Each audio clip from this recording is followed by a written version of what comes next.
आज हम पढ़ा रहे हैं 10th क्लास मॉडल पेपर 2023 का बहुलक कैसे निकालेंगे।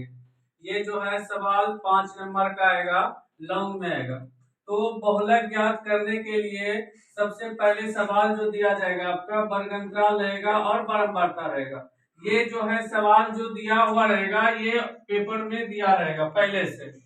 तो इसको जब सॉल्यूशन करेंगे हम लोग तो सबसे पहले देखेंगे कि बारंबारता में सबसे बड़ा कौन है। बारंबारता में सबसे बड़ा कौन है? तो बारंबारता में सबसे बड़ा देख रहे हैं कि 20 है, यानी कि 20 है। तो 20 को हम लोग क्या मान लेंगे, इसको F1 मान लेंगे और उसके जस्ट ऊपर वाले को F0 मान लेंगे और उसके जस्ट बाद वाले को हम लोग F2 मान लेंगे। अब ध्यान रखना है कि बहुलक वर्ग कहां से आ गया आपका। तो बहुलक वर्ग के लिए क्या करेंगे, जहां पे हम लोग F1 चुनेंगे, ये जो 20 चुने हैं जस्ट इसके सामने को जो है हम लोग बहुलक वर्ग ले लेंगे। अब बहुलक वर्ग को हम लोग यहाँ से उठा के यहाँ पे लिख देंगे। तो बहुलक वर्ग हमारा क्या चुना है, 125 से 145।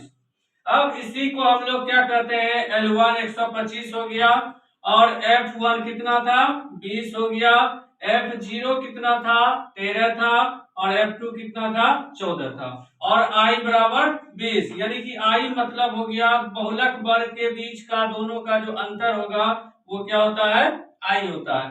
तो 125 और 145 के बीच कितना का अंतर है, 20 का अंतर है। अब हम लोग बहुलक निकालते हैं। बहुलक का फॉर्मूला लगा देते हैं, एकदम सिंपल सा याद रखिएगा, L1 plus F1 minus F0 बटे 2F1 minus F0 minus F2 into I।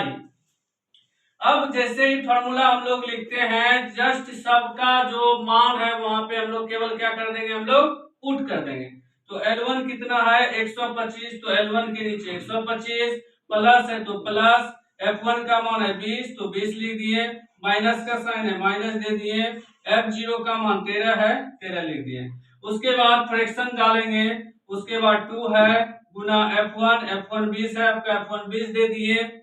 उसके बाद माइनस का साइन है माइनस दे दिए, F0 है, F0 का मान 13 है और माइनस F2 का मान कितना है 14। तो सबसे पहले हम लोग क्या किए, जितना भी सब को है फॉर्मूला पे हम लोग अरेंज कर दिए। अब अरेंज करने के बाद हम लोग सारा कैलकुलेशन जैसे हम लोग पहले करते हैं वैसे कैलकुलेशन कर देंगे बेझिझक। कोई टेंशन लेके कैलकुलेशन नहीं करना है, क्योंकि ये बोर्ड के लिए बहुत ही इंपॉर्टेंट सवाल है जो 2023 में फरवरी में जो एग्जाम होने जा रही है उसके लिए बहुत ही इंपॉर्टेंट है। तो हम लोग सॉल्व करते हैं इसको। तो हम देखते हैं 125 का 125 लिख दिए हैं, प्लस का प्लस लिख दिए, 20 में से 13 घटा देंगे तो कितना होगा 7। ये जो मल्टीपल 20 है इसको हम लोग क्या करेंगे, यहाँ पे लाके मल्टीपल 20 कर दिए। अब 20 दूनी कितना हो गया 40 और ये देखिए माइनस माइनस कितना हो गया प्लस, यानी कि माइनस 13 और माइनस 14 बराबर माइनस 27। यही चीज हम लोग क्या किए हैं, माइनस 27 यहाँ पे लिख दिए। अब 125 का 125 प्लस का प्लस, 20 को 7 बार पढ़ लेंगे, 20 सौ कितना हो गया 140। तो 140 40 में से 27 घटाएंगे तो कितना होगा 13। अब 125 का 125 लिख दिए, प्लस का प्लस लिख दिए। अब इसको हम लोग डिवाइड करेंगे कितना आएगा 10.76। अब इसको हम लोग जोड़ देते हैं, जोड़ के भी हम आपको दिखा देते हैं कैसे जोड़ेंगे। 125 को लिख देंगे, दशमलव के बाद 2 जीरो बैठा देंगे, उसके बाद 10.76 ऐसे करके लिख के हम लोग इसको जोड़ देंगे। 6 का 6 हो गया, 7 का 7 हो गया, 5 हो गया, 2 1 3 हो गया, 1 1 1 हो गया, यानी कि 135.76। अब बात रही कि 10.6 कैसे निकालेंगे। तो हम देखिए यहाँ पे आपको सॉल्यूशन जो है डिवाइड करके आपको हम दिखा दिए हैं, आप यहाँ से पुट कर सकते हैं।